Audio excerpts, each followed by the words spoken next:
Hi ಎಲ್ಲರಿಗೂ ನಮಸ್ಕಾರ. ಇವತ್ತು ಬೆಂಡೆ ಫ್ರೈ ಮಾಡ್ತಿದ್ದೀನಿ. ಸೊ ಬೆಂಡೆಕಾಯಿಯನ್ನು ತೊಳೆದು ಅದನ್ನು ಒರೆಸಿಕೊಂಡು ಸಣ್ಣ ಸಣ್ಣ ಪೀಸ್ ಕಟ್ ಮಾಡಿ ಬಾಣಲಿಯಲ್ಲಿ ಹಾಕಿ ಸ್ವಲ್ಪ ಎಣ್ಣೆ ಹಾಕಿ ಹುರಿಯಾಕತ್ತೀನಿ. ಇದನ್ನು ಸ್ವಲ್ಪ ಅದನ್ನು ಒಳಗಿಂದ ಸ್ವಲ್ಪ ಏನು ಸಿಂಬಳ ಥರ ಬರ್ತದಲ್ಲ ಅಲ್ಲಿವರೆಗೂ ಹಸಿ ವಾಸನೆ ಹೋಗುವವರೆಗೂ ಹುರಿಬೇಕು. ಇದನ್ನು ಚೆನ್ನಾಗಿ ಹುರಿಬೇಕು. ಬೆಂಡೆಕಾಯಿ ಸ್ವಲ್ಪ ಕಲರ್ ಚೇಂಜ್ ಆಗಬೇಕು, ಆ ಥರ ಹುರಿಬೇಕು. ಆಲ್ಮೋಸ್ಟ್ ನಾನು ಮುಗೀತು.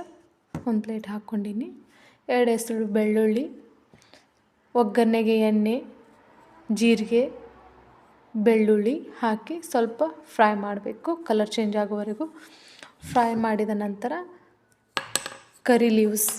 ಕರಿಬೇವು ಹಾಕಬೇಕು. ಅದನ್ನು ಸ್ವಲ್ಪ ಫ್ರೈ ಮಾಡ್ಕೋಬೇಕು. ಈಗೇನು ಹುರಿದುಕೊಂಡಿನೆಲ್ಲ ಬೆಂಡೆಕಾಯಿಯನ್ನು ಅದನ್ನು ಹಾಕಿ ಕಲಿಸ್ಬೇಕು. ಸ್ಟವ್ ಆನ್ ಇಟ್ಟೆ ಕಲಿಸ್ಬೇಕು. ಕಲಿಸಿದ ನಂತರ ರುಚಿಗೆ ತಕ್ಕಷ್ಟು ಉಪ್ಪು ಹಾಗೆ ಅದನ್ನು ಚೆನ್ನಾಗಿ ಕಲಿಸ್ಬೇಕು. ಆಮೇಲೆ ಸ್ವಲ್ಪ ಮಸಾಲೆ ಖಾರ ನಿಮಗೆ ಎಷ್ಟು ಬೇಕು ಅಷ್ಟು ಖಾರ ಹಾಕಬೇಕು. ಅದನ್ನು ಚೆನ್ನಾಗಿ ಕಲಿಸ್ಬೇಕು. ನಂತರ ಸ್ವಲ್ಪ ಸಕ್ಕರೆಯನ್ನು ಉದುರಿಸಿ ಚೆನ್ನಾಗಿ ಕಲಿಸ್ಬೇಕು. ನೀವು ಒಂದು ಸಲ ನಿಮ್ಮ ಮನೆಯಲ್ಲಿ ಟ್ರೈ ಮಾಡಿರಿ. ಬೆಸ್ಟ್ 10 ಮಿನಿಟ್ಸ್ನಾಗ ಆಗ್ತೈತಿ.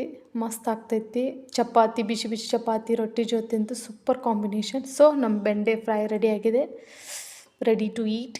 ಸೊ ನಾನು ರೊಟ್ಟಿ ಮಾಡಿದ್ದೀನಿ ಆಲ್ರೆಡಿ.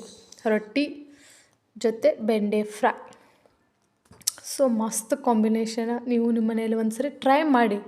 10 ಮಿನಿಟ್ಸ್ನಾಗ ಆಗ್ತೈತೆ ಅದು ಬೆಂಡೆ ಫ್ರೈ. ನಾನಂತೂ ರೆಡಿ ಟು ಈಟ್. ಸೊ ನಾನು ತಿಂತೀನಿ. ಐ ಹೋಪ್ ನೀವು ಈ ವಿಡಿಯೋವನ್ನು ಎಂಜಾಯ್ ಮಾಡಿರಿ ಅಂತ ಅಂದ್ಕೊತೀನಿ. ನೀವು ಮಾಡಿದ ನಂತರ ಕಮೆಂಟ್ ಬಾಕ್ಸ್ನಲ್ಲಿ ತಿಳಿಸಿ. ಚೆನ್ನಾಗಿದೆ ಅಂತ ಹೇಳ್ರಿ. Okay, bye, thank you.